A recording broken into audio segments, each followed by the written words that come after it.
Olá pessoal, sou Daniel Mastral, escritor, conferencista, servo do Altíssimo, e hoje nós vamos falar de um assunto que muitas pessoas têm escrito para mim e eu espero que através desse vídeo venha trazer esclarecimento, fortalecimento da sua fé.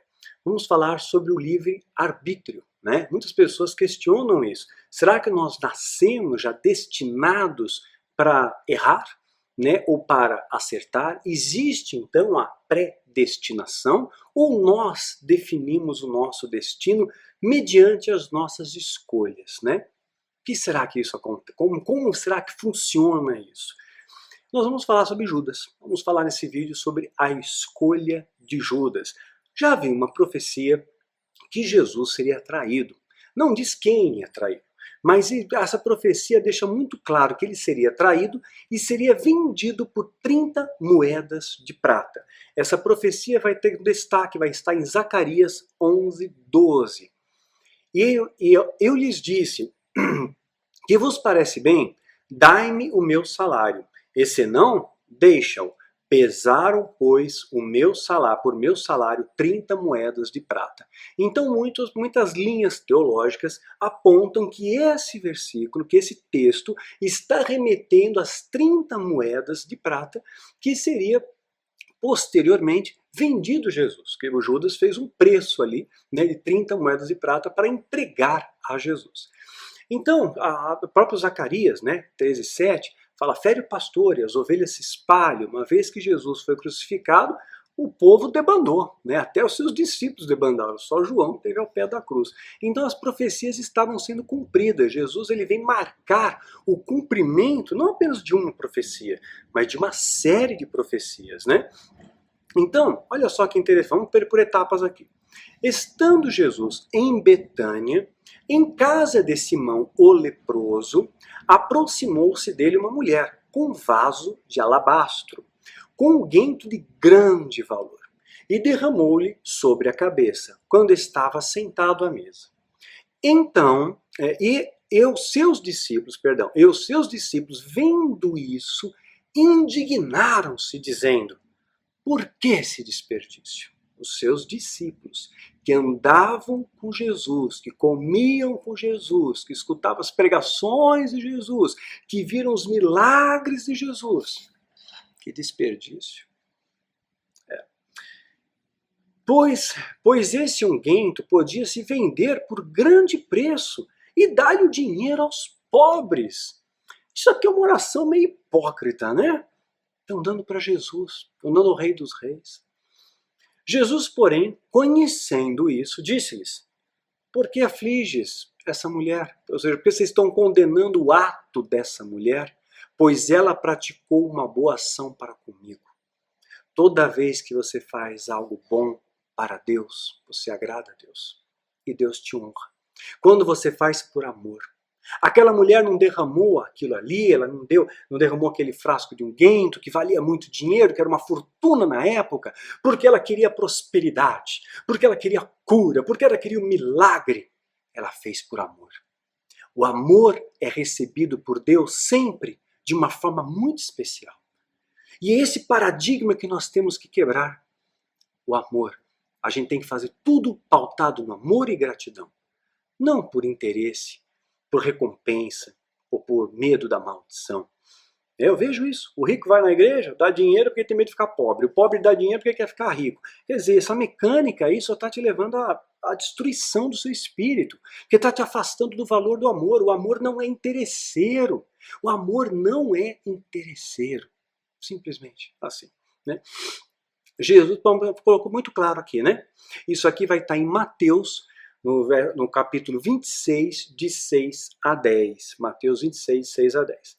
Num outro texto, né, vai contar a mesma coisa. João, eu gosto do Evangelho de João, porque João ele foi testemunho ocular da crucificação. João era o discípulo amado. O olhar de João sempre é mais profundo. Eu gosto dos comentários que João coloca aqui. João vai descrever a mesma situação. Vai estar aqui, ó, em João capítulo 12, de 1 a 6. João vai contar a mesma história, mesma situação. Foi, pois, Jesus 6 dias antes da Páscoa em Betânia, onde estava Lázaro, o que falecera, a quem ressuscitara dentre os mortos. Então Jesus estava ali em Betânia, onde também estava Lázaro. Lázaro já tinha sido ressurreto, Jesus já tinha feito esse milagre aqui. E faltava uma semana para a Páscoa. Olha só que legal. Lázaro, se existisse naquela época o ovo de Páscoa, Lázaro ia curtir um ovo de Páscoa de chocolate. Aliás, vou trazer uma reflexão para vocês aqui. A Bíblia diz, se você der um copo de água fria, né, para um servo de Deus, para um pequenino, você já tem um galardão nos céus. Agora imagina se você der um chocolate, especialmente um chocolate da Cacau Show, que eu achei mó legal, que é uma pastilha 55% cacau e tem um grão de café dentro. Aquilo ali é maravilhoso. Pensa no seu galardão, tá? Quando você vier no seminário na base, a gente conversa. Voltando aqui. Então, foi, pois, Jesus 6 dias antes a Betânia, onde estava Lázaro, que falecera, a quem ressuscitara dentre os mortos. Fizeram-lhe, pois, ali uma ceia. Maria servia e Lázaro era um dos que estavam à mesa com ele. Que prazer, né? Que orgulho, estar na mesa com Jesus. Então Maria, tomando um arratel de unguento de nado puro, né? Nado puro, de muito preço, muito caro, né? Ungiu os pés de Jesus e enxugou-lhe os pés com os seus cabelos, né? E encheu-se a casa o cheiro do vento. Claro, Maria, irmã de Lázaro, ela estava muito feliz porque Lázaro tinha sido ressurreto. E Jesus falou, se creres, verás a glória de Deus. Ela creu e ela estava diante do autor da vida. Daquele que pode transformar a morte em vida, a maldição em bênção. Então ela deu o melhor que ela tinha. Ela não deu a sobra, ela não deu a esmola. E a gente às vezes dá esmola para Deus, né? Ah, tá sobrando. Quando eu tô falando no amor. Porque no interesse o pessoal dá até a casa, dá o carro, dá tudo para a igreja. Porque eu vou ganhar mais. Mas no amor, o que você dá para Deus no amor? Sem esperar nada. A gente dá a miséria, não é isso? Eu vejo isso. Não tem maldição? Não tem recompensa? Tá, eu vou dar R$5.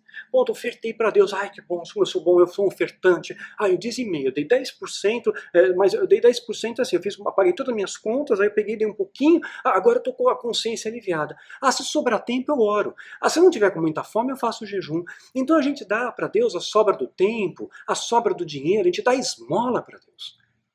E aqui nós vemos a diferença daquele que dá o melhor. Deus honra. Aquilo chamou a atenção de Jesus, porque está dando o melhor que pode. Era a oferta da viúva pobre. Deu o melhor que tinha, não deu a sobra.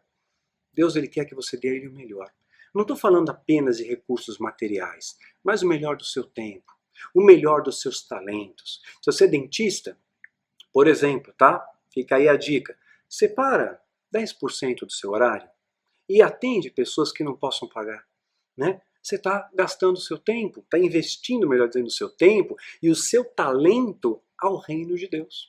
Você é médico, separa aí 10% dos seus horários do mês e separa para atender quem não pode pagar, né? Ajuda as pessoas, né? Com o seu talento, com o talento que Deus te deu. Você tem a capacidade para fazer algo, ajuda as pessoas, né? Ajuda. Eu não tenho habilidade manual, né? Às vezes eu preciso de alguma coisa, assim, de um reparo na minha casa.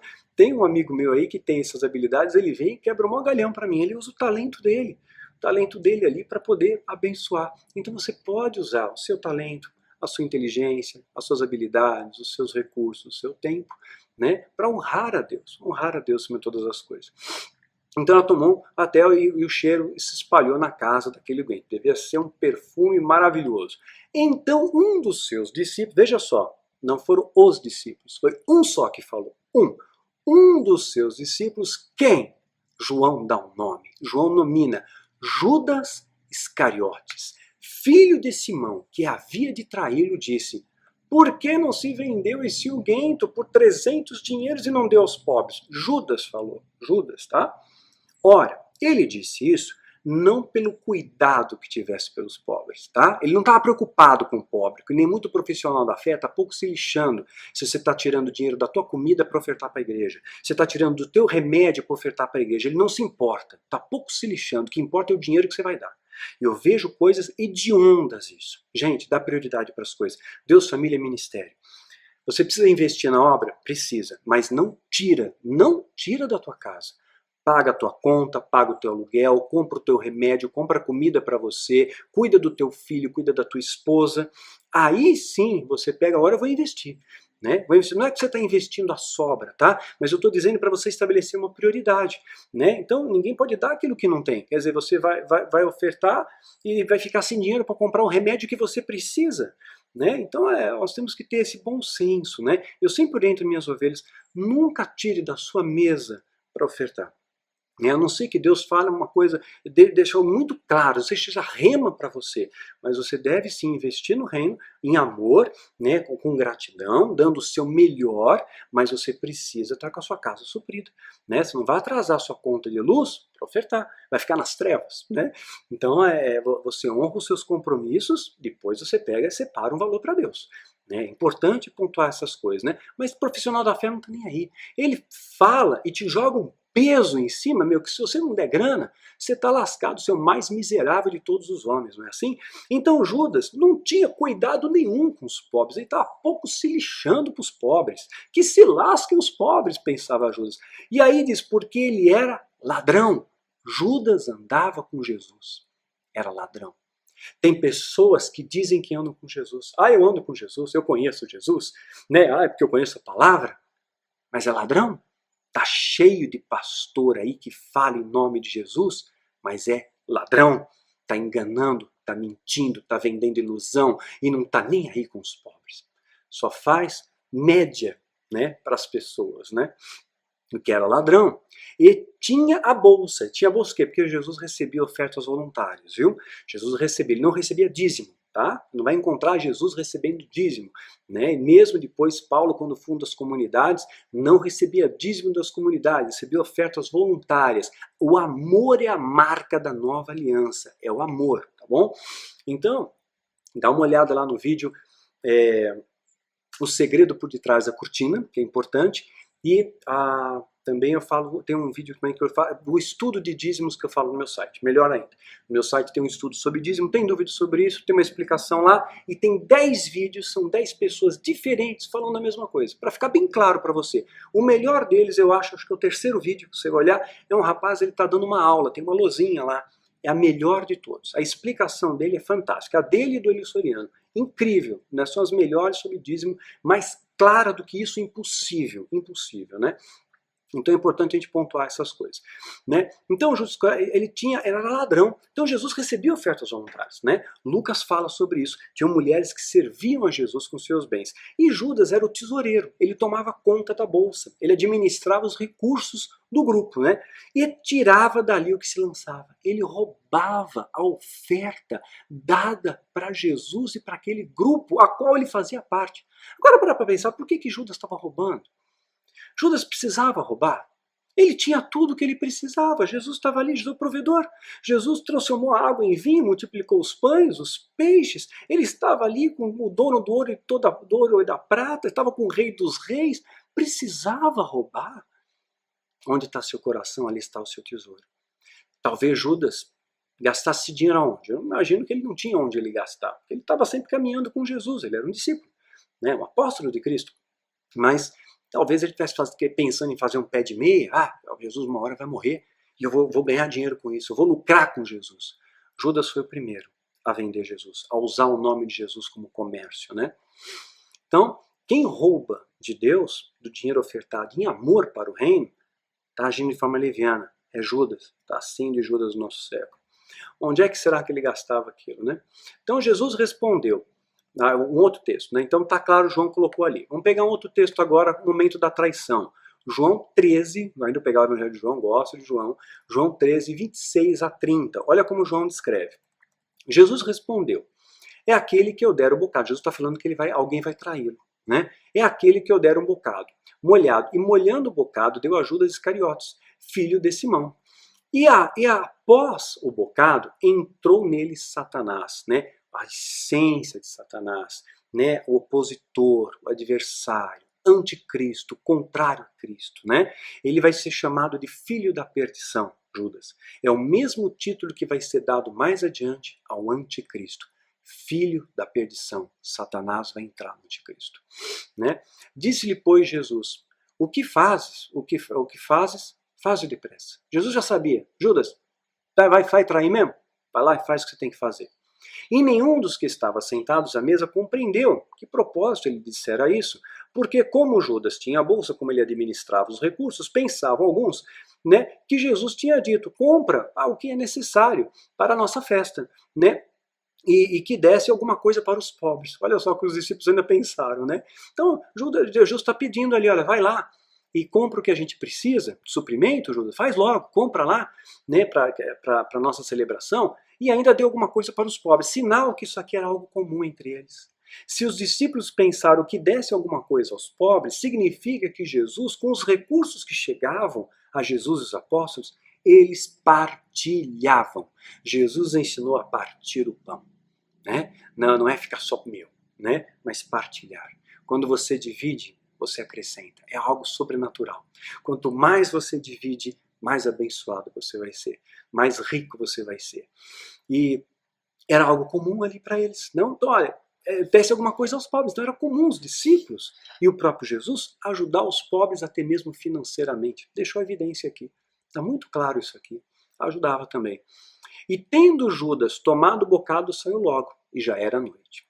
Aí o que acontece? Mateus 26, de 14 a 16. Então um dos 12, chamado Judas Iscariotes, foi ter com os príncipes e sacerdotes. Quem são esses? Os principais líderes religiosos da época de Jesus. Judas não foi se encontrar com bandidos. Judas não foi se encontrar com os adoradores de Baal, com feiticeiros, com bruxos. Judas foi se encontrar com os homens de Deus, com aqueles que conheciam as Escrituras, com os guardiões da lei. Judas foi se encontrar com eles, príncipes e sacerdotes. Né? E disse, o que me queres dar para eu vou lhe entregar? O que você dá para mim em troca de eu entregar Jesus para vocês? Vamos fazer um negócio aqui. E eles aceitaram o negócio. Eles aceitaram a proposta. Então, meu irmão, não basta conhecer a Bíblia. Tem que viver a Bíblia. Não basta conhecer, não adianta dizer eu sou sacerdote, eu sou pastor, eu sou apóstolo, eu sou querubim, seja lá o que for. Se você não vive Jesus, você está sem Jesus. Você não tem autoridade nenhuma. Você está escandalizando o reino. E a Bíblia diz que os escândalos vão vir. Mas ai daqueles pelos quais os escândalos vierem. Se você trouxer escândalo para a igreja, tenha certeza, o juízo de Deus vai estar sobre a sua vida. Se você continuar enganando o povo, o juízo e a justiça de Deus vai recair sobre a sua vida, porque nada fica encoberto aos olhos de Deus. Deus não se deixa escarnecer, o que você semeia, você colhe, é causa e efeito. Hoje você pode estar numa região muito confortável, né? Está enganando o povo, tem jatinho, tem iate, tem fazenda, tem avião, né? Engana e vende ilusão e tudo mais, mas um dia Deus vai te bater na porta e vai te cobrar tudo isso. Vai dizer, louco, essa noite vou te levar a tua alma. E o que valeu tudo isso? De que valeu?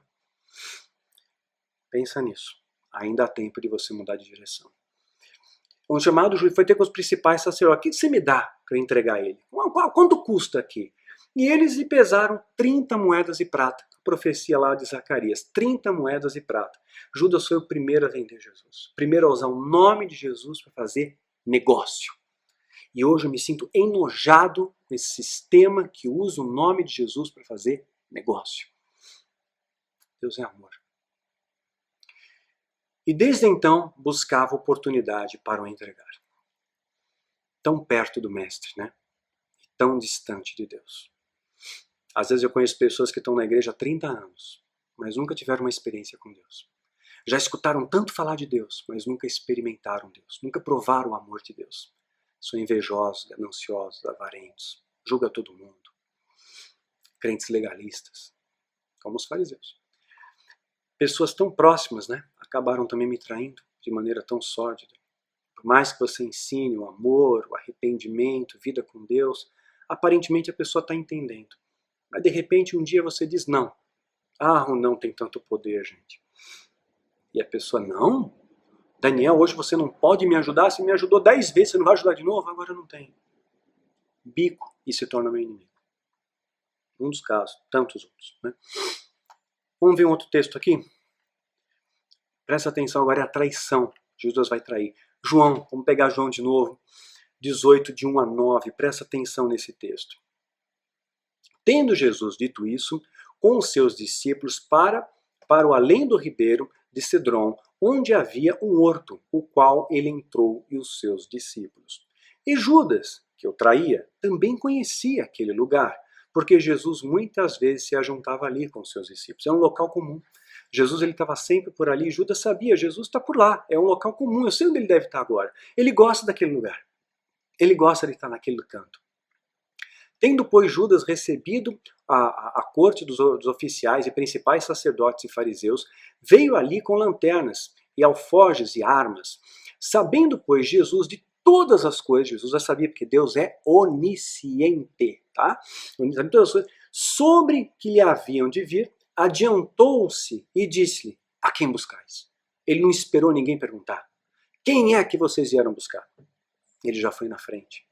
Deus conhece todas as coisas, conhece o teu coração. Se o seu coração é invejoso, Deus conhece. Se o seu coração é avarento, Deus conhece. Deus, ele sonda o nosso coração. Você não pode enganar Deus, querido. Olha, eu fico tão triste de ver a igreja se deteriorando desse jeito. Não foi para isso que Jesus morreu.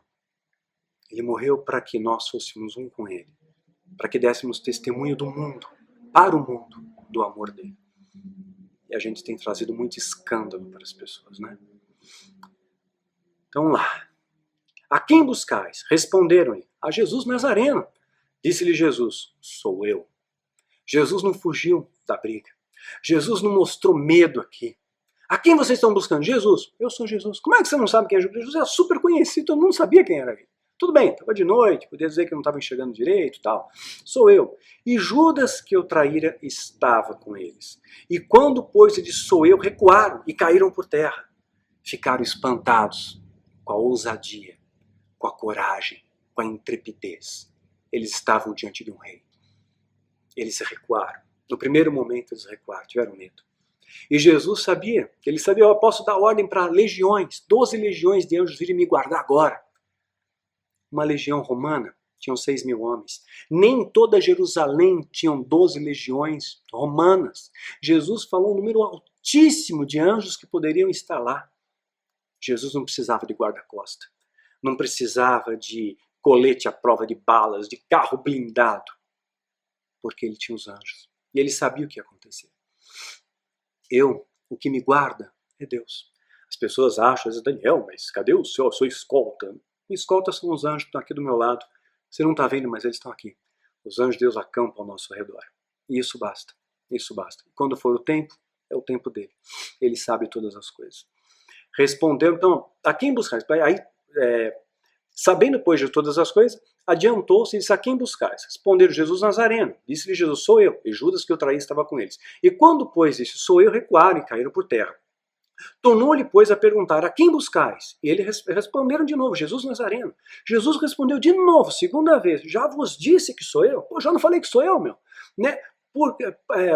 Pois me buscais a mim, e deixa esses ir, para que se cumprisse, presta atenção, para que se cumprisse a palavra que tinha dito. Dos que me deste, nenhum deles perdi.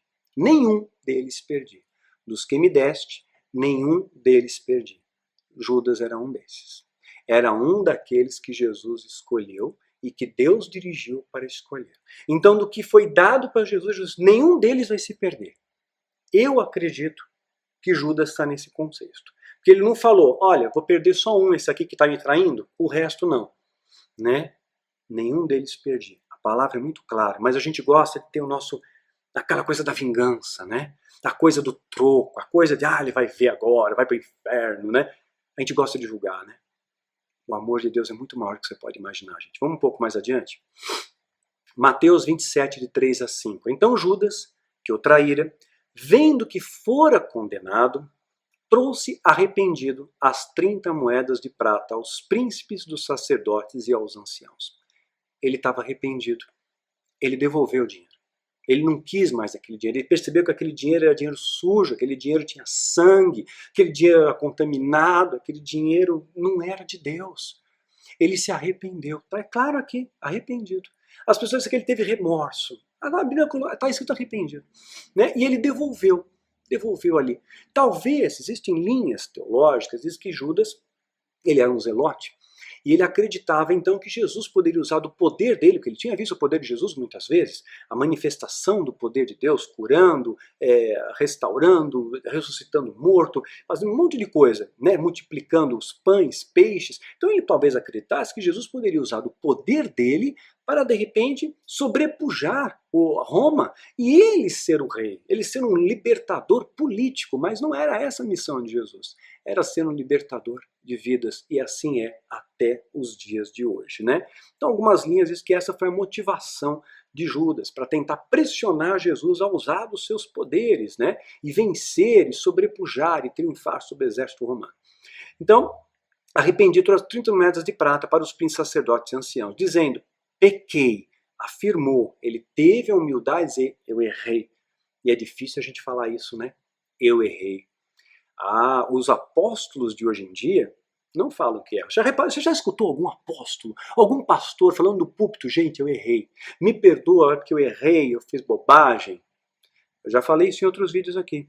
Muitos pastores, apóstolos e afins aí me detonaram, falaram um monte de besteira a meu respeito, mentiram, me caluniaram, me roubaram, né? Tudo pianinho, né? Ninguém falou nada, não é isso? O único que teve humildade, né, que fez uma brincadeira uma vez comigo, foi o Caio Fábio. Teve humildade, ele pegou, fez um pronunciamento público, pediu perdão. Admiro profundamente essa atitude do pastor Caio Fábio e nutro profunda admiração pelo ministério dele também. Então, eu vejo ali uma diferença, né? Essa humildade de, pô, errei, qual o problema? Errei, pede perdão, erra. Errar é humano, continua sendo humano, e seria nobre se você reconhecesse os seus erros. E Judas fez isso, Judas. Será que você não consegue ser melhor do que Judas? Pequei, traindo sangue inocente. Quando você pactua com esse sistema contaminado, você está traindo a Jesus. Quando você está enganando o povo, você está traindo a Jesus. Está crucificando a ele de novo. Quando você comercializa a fé, você está crucificando Jesus. Traindo o sangue. Eles, porém, disseram, que não nos importa, isso é contigo. Ou seja, está feito, trato foi feito, não tem como voltar. E ele, atirando para o templo as moedas de prata, jogou no chão, retirou-se e foi se enforcar, foi se matar. Para ele, ele mesmo se deu a própria sentença, ele não se achou merecedor de viver, não se achou merecedor de viver, tirou a sua própria vida. Atos 1, de 16 a 18, Pedro está falando, homens, irmãos, convinha que se cumprisse a escritura, que o Espírito Santo predisse pela boca de Davi acerca de Judas, que foi o guia daqueles que prenderam a Jesus, porque foi contado conosco e alcançou sorte nesse ministério. E este adquiriu um campo e um galardão da iniquidade. E precipitou-se, rebentando-se pelo meio, e todas as suas entranhas se derramaram. Aqui dá a impressão que ele se atirou de um penhasco, né? E se espatifou lá embaixo. Mas o outro texto diz que ele se enforcou. Eu acredito que aconteceu as duas coisas. Ele pôs a corda na árvore, né, na minha conjectura, amarrou a corda na árvore, aí ele pegou, se enforcou, deve ter quebrado o tronco e ele se espatifou lá embaixo. Aconteceu ali. A Bíblia não pode estar errada, né? Se complementa. Então, isso se aplica. Então, Judas, ele tinha sim o livre-arbítrio. Tinha. Ele tinha a opção de escolher. Porque antes dele ser Judas, um dia ele foi criança. Ele foi adolescente, ele foi bebê. Ele não ficou mal, né? Ele não nasceu mal, melhor dizendo. Ele ficou mal. Ele permitiu que aquela maldade entrasse no coração dele, né? De roubar a bolsa, de enganar, né? De falar mal de Jesus pelas costas. Ele começou aquilo, já estava no coração dele. Foi livre-arbítrio dele, foi escolha dele. Se Judas não tivesse entregue Jesus, Jesus seria crucificado do mesmo jeito, com toda certeza. Ele seria capturado, julgado, sentenciado, ia para a cruz do mesmo jeito. Da mesma maneira. Quer Judas denunciasse ou quer Judas não denunciasse, Judas teve o livre-arbítrio para fazer isso. Você tem o seu livre-arbítrio. As suas escolhas determinam a sua colheita. Então Judas tinha o livre-arbítrio. No meu entender, quando ele se arrepende, devolve as moedas e se mata, eu imagino uma angústia tão grande dentro dele a ponto de, eu não sou digno de viver. Eu traí a Jesus. Ele se matou. Eu acredito aqui no arrependimento dele e talvez, conjectura, não posso afirmar, talvez até o perdão, né? Talvez até o perdão, talvez até ele tenha alcançado a redenção. É uma hipótese. né? Assim como Adão, também ao se afastar de Deus, ao pecar contra Deus, né? E toda a humanidade pecou contra Deus, fizemos tantas coisas hediondas contra Deus, usamos o nome de Deus levianamente, né? E nós temos também a possibilidade de redenção mediante o arrependimento, mediante a nossa mudança de atitude. Então fica claro aqui, as suas escolhas definirão o que é a sua colheita. Sabe, meu irmão, rico não é aquele que tem mais coisas. Rico é aquele que precisa de menos coisas. Eu preciso de Jesus para viver. Eu preciso do amor dele. Eu preciso da misericórdia e graça dele para todos os dias. O resto é consequência. O resto é consequência do plantio, né? Você planta, você colhe. Causa e efeito. Semeadura e colheita. Então que você use o seu livre-arbítrio com sabedoria. Porque todas as suas escolhas, as suas decisões, elas vão ter um reflexo no futuro. Vai provocar um reflexo. Está fazendo mal para alguém hoje? Pode ter certeza. Esse mal volta para você. Está fazendo bem para alguém hoje? Pode ter certeza. Esse bem volta para você. Vai reverberar de volta para você. Porque tudo que você semeia, você colhe. É um princípio espiritual. Não faça buscando a recompensa. Mas eu quero dizer claramente, se você faz de coração, você vai ter a recompensa no tempo dele, do modo dele, do jeito dele. Talvez não do jeito que você imagina, não do jeito que você quer, mas do jeito perfeito dele para todas as coisas. Então sim, Judas teve o livre-arbítrio e usou desse livre-arbítrio. Então ele não nasceu condenado. Deus deu uma oportunidade para ele se arrepender e mudar de direção. Ele não se arrependeu. Se arrependeu depois de ter feito o ato. E quantas vezes nós nos arrependemos depois de ter feito a bobagem, não é? Às vezes você vai lá, eu vejo assassinos que estão na prisão, né? Se arrependeram, aceitaram Jesus. Tem alguns que são até pastores, né? Então, Deus é Deus, né? Eu conheço pessoas que fizeram coisas hediondas, se arrependeram, alcançaram o perdão de Deus. Hoje servem a Deus. Né? O próprio Paulo, ele perseguia os cristãos, ele matava os cristãos. Depois ele pegou, se converte e luta por Jesus. O meu viver é Cristo, a morte é lucro. Os valores de Paulo mudaram. Não é? Então, Deus é um Deus transformador, mas você tem o livre-arbítrio. E você sempre vai colher consequências do que você faz. Né? Então guarda essa questão. Rico não é quem tem mais. Para de ser ambicioso, né? Mas é aquele que precisa menos. É aí que está a grande riqueza. Porque eu vejo que muitas pessoas que têm tudo, sabe, alcançaram um monte de coisas, não são felizes. Não é? A felicidade está nas pequenas coisas.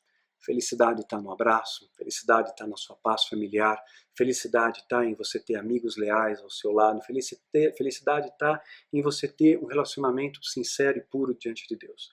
Então, que as suas escolhas, querido, sejam escolhas sábias. Está na dúvida para fazer alguma coisa? Busca conselho. A Bíblia diz, conselhos prudentes farás a guerra, na multidão de conselhos a vitória. Provérbios 24:6. Busca conselho. Toda vez que eu tenho que tomar uma decisão importante na minha vida, eu oro, eu busco conselho prudente de pessoas que eu considero sábias, né? E busco oração no meu grupinho de intercessão. São senhorinhas que oram para valer ali, e se há anuência, todas as horas, Daniel, Deus falou, está falado. Então aí aquilo traz paz ao meu coração. Então que você possa viver isso, viver esse preceito na sua vida, esse preceito que é transformador, mas que você use o seu livre-arbítrio com sabedoria. Está na dúvida? Melhor não fazer nada. Espere e deixa Deus falar para você o que tem que ser feito. Porque há momentos que você não tem que fazer nada. A gente sempre cai no ativismo. Ah, por que está acontecendo isso comigo? É pelo que eu fiz ou é pelo que eu não fiz? Não é? E às vezes, a batalha é do Senhor. Senta e contempla o livramento de Deus. Só tem que esperar nele e descansar nele. Né? Então, que as suas escolhas sejam escolhas sábias. Que o seu andar na terra seja um andar com livre-arbítrio, sim, mas que as suas decisões sempre tenham fundamento, esteio, estribo para agradar a Deus. Que agradando a Deus, você tem força. Porque a alegria no Senhor é a nossa força. Que essa força te acompanhe, que esse amor te acompanhe. Porque Jesus, ao contrário do que os satanistas dizem, poder à força, morte ao fraco. Jesus, ele quebra esses paradigmas. Porque Jesus é a força que dá poder ao fraco. Ele é a força que dá poder ao fraco. Ele que diz ao fraco ser forte. Que essa força te acompanhe, que a luz de Cristo brilhe na sua vida e que as suas escolhas venham reverberar à sua volta bênçãos abundantes na sua vida, para a honra do Cordeiro e para a vergonha do inferno. Que Deus te abençoe, querido, e te guarde grandemente.